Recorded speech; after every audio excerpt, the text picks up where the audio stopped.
So my name is Joan Kerber-Walker. I work at AZBio, and it's my privilege to work with 365,000 people in Arizona who are working to make life better for patients. And I love the researchers. I love the innovator companies. But spending time with our patients is what this is all about. So this is your day. And we are going to hear from a number of patients who are going to be sharing their journeys and what makes them happy, and sometimes maybe what makes them mad. And that's okay, because each patient's journey is unique.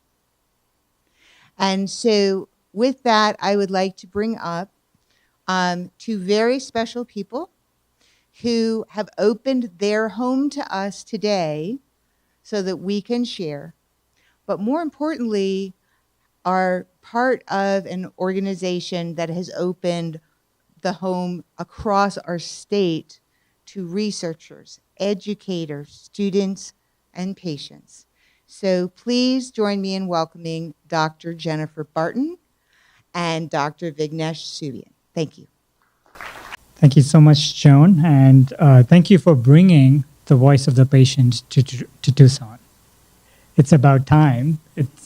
So it took 20 years for AZBio to bring this to Tucson, but we are very excited, and I would like to publicly extend an eternal invite to AZBio to do the voice of the patient at least once in Tucson every year. I'm Vignesh Subbian. I'm the interim director of the BIO5 Institute at the University of Arizona. BIO5 is a nexus for collaborative research in biosciences. So we bring together amazing minds at the University of Arizona and people across the state to help find solutions for some of the biggest problems in health and medicine today. So we bring together all kinds of researchers, plant, animal, and human bioscientists, engineers, clinicians, and computation scientists, as well as community partners and resources to find bold solutions for challenges to health, medicine, nutrition, and environment, and all biology-based challenges and problems affecting Arizona and beyond. So we do all of this, as Joan said, to make the world a better place. But for all our work in health, the end goal is always translational. We want to get the best new research and developments to the people who need them the most. So we're able to go deeper and find innovative solutions because we're able to work collaboratively and bring different expertise and perspectives on the same topic.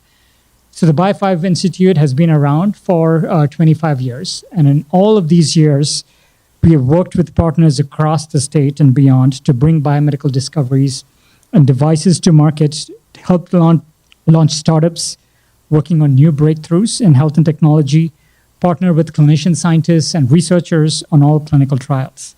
So this afternoon, we are here to hear from patients about their experiences. If you're interested in learning more about the research behind these topics, we'd love to have you join behind Bio5 immediately following this event at 4:30 next door at the Keating building.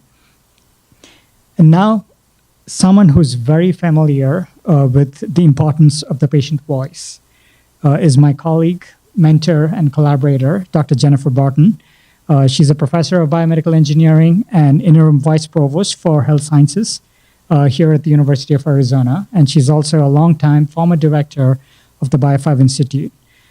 Jennifer is going to talk about the patient voice informing her research and technology that she has built over more than 2 decades. And then segue into the first discussion, which will feature a patient she knows and will also be speaking with. Jennifer?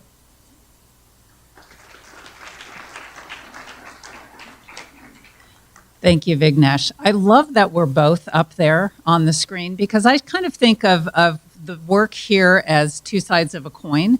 So the BIO5 Institute, which I lovingly directed for many years in the past, is really important in bringing people together and innovating and creating and translating. And then health programs here is all about how do we get that information and that change in practice and those new ideas to the patients. So health programs encompasses our 2 colleges of medicine, both here in Tucson and in Phoenix, College of Pharmacy, Public Health, and Nursing.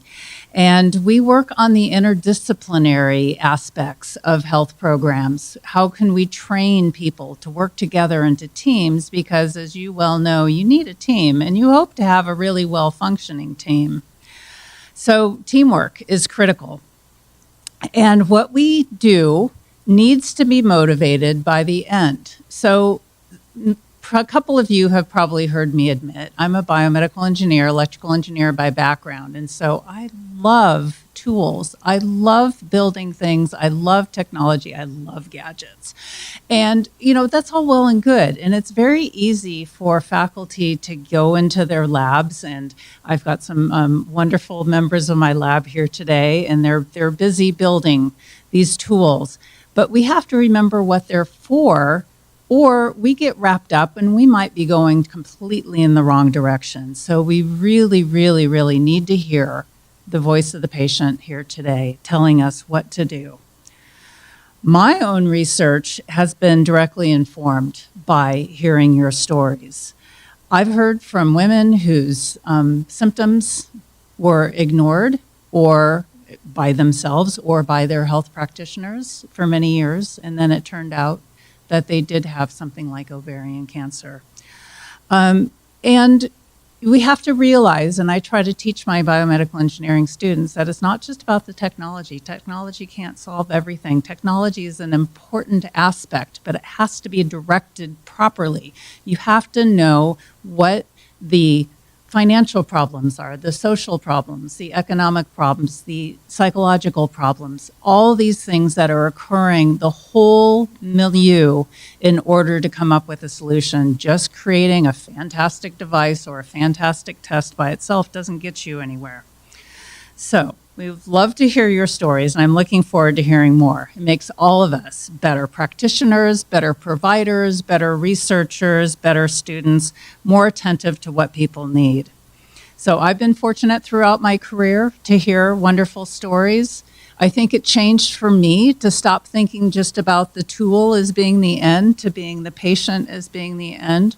When I had a good friend of mine from college who died of ovarian cancer very early in life. And I found out while she was at end stage, her mother had also died of ovarian cancer at an early age. What does this tell you? That she didn't know that she should have gone in and gotten tested, because they discovered much too late that she had a BRCA mutation that ran in the family. Her daughter should be more fortunate because she has information now and she has knowledge, and that knowledge can help her to grow up well and healthy. So I will work on technology that can hopefully help diagnose ovarian cancer earlier, but we have to have that defined by what the patients need and their own experiences.